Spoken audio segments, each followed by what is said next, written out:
Good morning, everyone. Myself, Dr. Bharat Singh Meena from government college Kota. आज हम unit first आवर्ती गुण के अंतर्गत आयनन ऊर्जा के बारे में अध्ययन करेंगे। आयनन ऊर्जा किसे कहते हैं या आयोनाइजेशन एनर्जी किसे कहते हैं, इसको समझने के लिए सबसे पहले आपको मैं उसकी परिभाषा बताता हूँ कि आयनन ऊर्जा या आयनन विभव किसे कहा जाता है। एक विलगित मीन्स आइसोलेटेड गैसीय परमाणु से उसके बाह्यतम इलेक्ट्रॉन को नाभिकीय आकर्षण से अनंत दूरी तक ले जाने के लिए जो एनर्जी की आवश्यकता पड़ती है उसे आयनन ऊर्जा या आयनन विभव कहा जाता है। और चूंकि जब किसी इलेक्ट्रॉन को निकाला जाएगा तो वो धनायन में परिवर्तित हो जाएगा, और इसीलिए जब उदासीन परमाणु से इलेक्ट्रॉन को निकालते हैं और धनायन में परिवर्तित उदासीन परमाणु जब हो जाता है तो उसको जो एनर्जी दी जाती है, और एनर्जी देने के बाद एक उदासीन परमाणु धनायन में परिवर्तित हो जाता है, तो इसीलिए इसे आयनन ऊर्जा भी कहा जाता है। एक उदासीन परमाणु से जब एक इलेक्ट्रॉन निकल जाता है तो वह एक संयोजी धनायन में परिवर्तित हो जाता है, इसीलिए इसे आयनन ऊर्जा कहा जाता है। अर्थात हम ये कहें कि वह ऊर्जा जो एक परमाणु को आयन में बदल दे, आयनन ऊर्जा कहलाती है।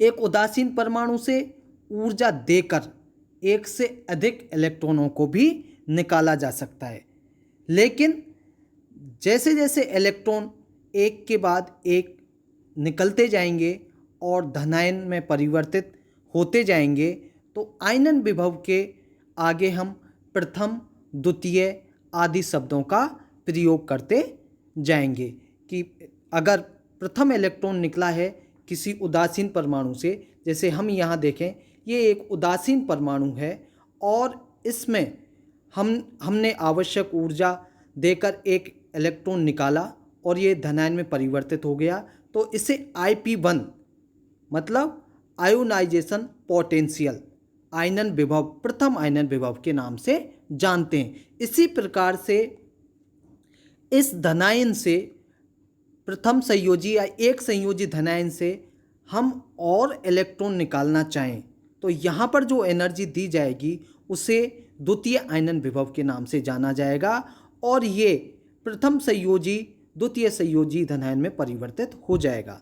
इसी प्रकार से हम आगे भी इस द्वितीय संयोजी धनायन को और आवश्यक ऊर्जा दे करके तृतीय संयोजी धनायन में परिवर्तित कर सकते हैं और दी गई ऊर्जा को तृतीय आयनन विभव के नाम से जानते हैं। अब बात आती है कि आयनन विभव का जो मान होता है उसको कौन कौन से कारक प्रभावित करते हैं, या किसी तत्व के आयनन विभव के मान को प्रभावित करने वाले कारक कौन कौन से हैं। तो पहला जो कारक है वो है नाभिकीय आवेश या कहें न्यूक्लियर चार्ज। न्यूक्लियर चार्ज या नाभिकीय आवेश किसी तत्व के आयनन विभव को किस प्रकार से प्रभावित करता है, ये इस पर डिपेंड करता है। यदि किसी परमाणु का नाभिकीय आवेश अधिक है तो क्या होगा, अगर नाभिकीय आवेश अधिक है तो बाह्यतम इलेक्ट्रॉन को नाभिकीय आवेश अधिक आकर्षण बल के द्वारा आकर्षित करेगा, और जब नाभिक का बाह्यतम इलेक्ट्रॉन पर आकर्षण बल अधिक होगा तो बाह्यतम इलेक्ट्रॉन को उदासीन परमाणु से निकालने के लिए आपको अधिक ऊर्जा देनी पड़ेगी, और जब ऊर्जा अधिक देनी पड़ेगी तो उस तत्व के आयनन विभव का मान भी उतना ही अधिक होगा। अतः किसी नाभिकीय आवेश का मान अगर अधिक है तो उसके लिए आयनन ऊर्जा का मान भी अधिक होगा। दूसरा है प्रमुख क्वांटम संख्या या प्रिंसिपल क्वांटम नंबर। किसी परमाणु के बाह्यतम इलेक्ट्रॉन के लिए यदि मुख्य क्वांटम संख्या या प्रिंसिपल क्वांटम संख्या n का मान जितना अधिक होगा, उसके लिए आयनन विभव का मान उतना ही कम होगा। क्यों? क्योंकि अगर n का मान बढ़ता जाएगा, n बराबर 1 है तो वो नाभिक के निकटतम का कोष होगा। n बराबर अगर 2 रखें तो वो नाभिक से थोड़ा दूर हो जाएगा। इसी प्रकार से अगर n का मान 3, 4 रखते जाएं तो वो कोष नाभिक से दूर होते चले जाएंगे और उन कोषों के बाह्यतम इलेक्ट्रॉन पर नाभिकीय आकर्षण बल का मान कम होता जाएगा। और जब नाभिकीय आकर्षण बल का मान कम होगा तो इलेक्ट्रॉन को निकालने के लिए जो एनर्जी दी जाएगी अर्थात आयनन विभव का मान भी कम होगा। तो हम ये कह सकते हैं कि अगर प्रिंसिपल क्वांटम नंबर का मान अधिक है तो आयनन विभव का मान कम होगा, रिवर्स होगा, एक दूसरे के अपोजिट हैं। अगर प्रिंसिपल क्वांटम नंबर बढ़ रहा है तो आयोनाइजेशन पोटेंशियल कम होगा। जबकि तुमने इससे पहले वाले फैक्टर में देखा था अगर न्यूक्लियर चार्ज बढ़ रहा है तो उसका पोटेंशियल, आयोनाइजेशन पोटेंशियल भी बढ़ रहा है। तो यहाँ आपको ये ध्यान रखना है, अगर न्यूक्लियर चार्ज बढ़ता है तो आयनन विभव का मान बढ़ता है और प्रिंसिपल क्वांटम नंबर या मुख्य क्वांटम संख्या का मान बढ़ता है तो आयनन विभव का मान कम होता है। तीसरा प्रभाव है परिरक्षण प्रभाव या सेल डेड इफेक्ट। यहाँ भी वही होगा, अगर किसी परमाणु में भीतर के इलेक्ट्रॉनों द्वारा जितना अधिक सेल डेड होगा या जितना अधिक परिरक्षण होगा उतना ही क्या होगा, नाभिकीय आवेश कम हो जाएगा। क्योंकि भीतर वाले इलेक्ट्रॉन अगर बाह्यतम कोष के इलेक्ट्रॉन का परिरक्षण अधिक करेंगे तो क्या होगा, नाभिक के आकर्षण बल को वो बीच में ही रोक देंगे, जिससे क्या होगा, बाह्यतम कोष के इलेक्ट्रॉन पर जो नाभिकीय आवेश लगना चाहिए वो नहीं लग पाएगा। अर्थात परिरक्षण प्रभाव का मान बढ़ेगा तो नाभिक का बाह्यतम इलेक्ट्रॉन पर आकर्षण प्रभाव कम पड़ेगा और जब आकर्षण प्रभाव ही कम पड़ेगा तो तत्व का आयनन विभव कम हो जाएगा। तो यहाँ भी ये ध्यान रखना है, अगर परिरक्षण प्रभाव इंक्रीज हो रहा है या बढ़ रहा है तो आयनन विभव या आयोनाइजेशन पोटेंशियल की वैल्यू कम होगी। चौथा है पूर्ण भरे एवं अर्धपूर्ण भरे उपकोष, completely filled and half filled सब सेल्स।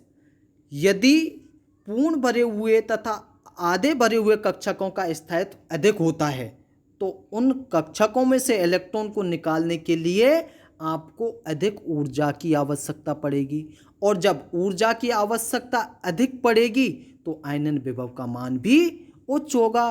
क्यों? क्योंकि अर्धपूर्ण या पूर्ण भरे कक्षक में से इलेक्ट्रॉन को निकालना हो तो आयनन विभव की वैल्यू बढ़ जाएगी क्योंकि अधिक मात्रा में आपको ऊर्जा खर्च करनी पड़ेगी। तो यहाँ ये ध्यान देना है, पूर्ण भरे हुए एवं अर्धपूर्ण भरे हुए कोष होने पर आयनन विभव का मान अधिक हो जाता है। द्विगिंसी क्वांटम संख्या या अजीमुथल क्वांटम नंबर।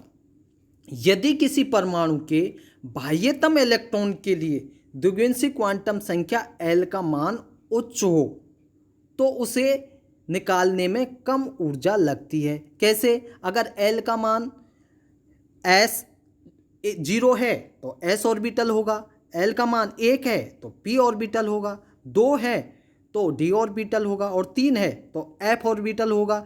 अब चूंकि द्विगिंसीय क्वांटम संख्या का मान बढ़ रहा है तो हम देख रहे हैं जो S ऑर्बिटल नाभिक के सबसे नज़दीक है, उसके बाद नंबर 1 जैसे ही द्विगिंसीय क्वांटम संख्या का मान बढ़ रहा है तो P ऑर्बिटल आ गया, वो नाभिक से थोड़ा और दूर हो गया।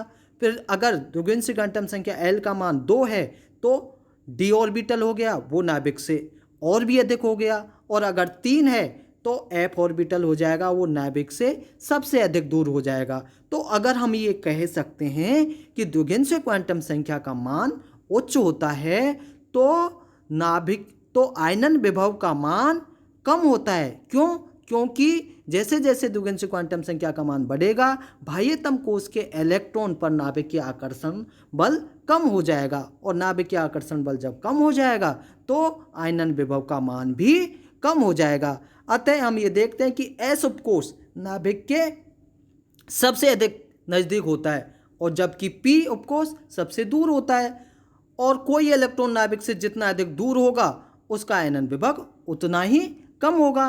क्यों? क्योंकि उसके बाह्यतम इलेक्ट्रॉन को निकालने के लिए आपको कम एनर्जी खर्च करनी पड़ेगी, और जब एनर्जी कम खर्च होगी तो स्वाभाविक है आयनन विभव का मान आपका कम होगा।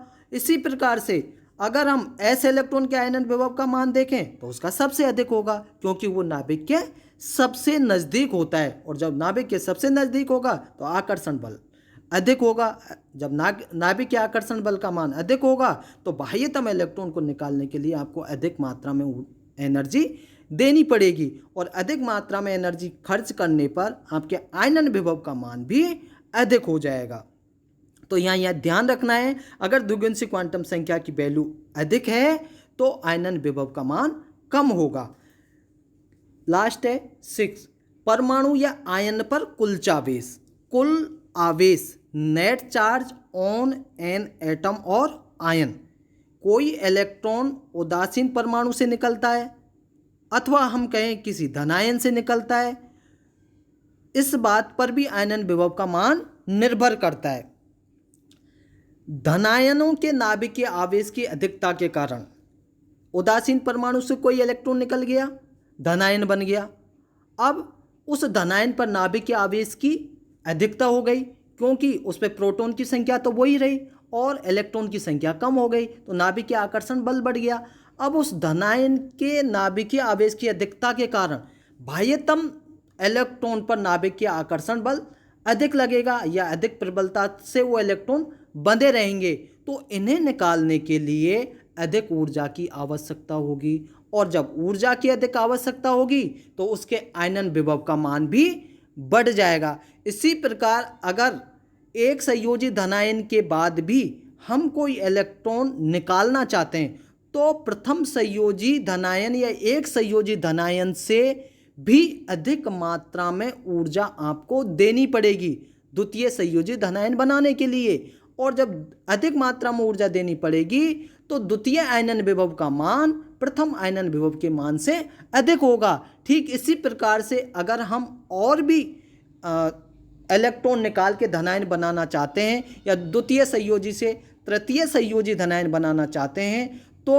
उसमें द्वितीय संयोजी की तुलना में धनायन बनाने के लिए आपको और अधिक मात्रा में ऊर्जा खर्च करनी पड़ेगी, और जब अधिक मात्रा में ऊर्जा खर्च करनी पड़ेगी तो उसके आयनन विभव का मान भी द्वितीय आयनन विभव की तुलना में अधिक होगा। अर्थात हम ये कह सकते हैं कि प्रथम आयनन विभव का मान द्वितीय आयनन विभव की तुलना में कम होता है और द्वितीय आयनन विभव का मान तृतीय आयनन विभव की तुलना में कम होता है। या हम कहें कि जैसे जैसे धनायन से और इलेक्ट्रॉन निकालते जाएंगे आयनन विभव का मान बढ़ता जाएगा। Thank you.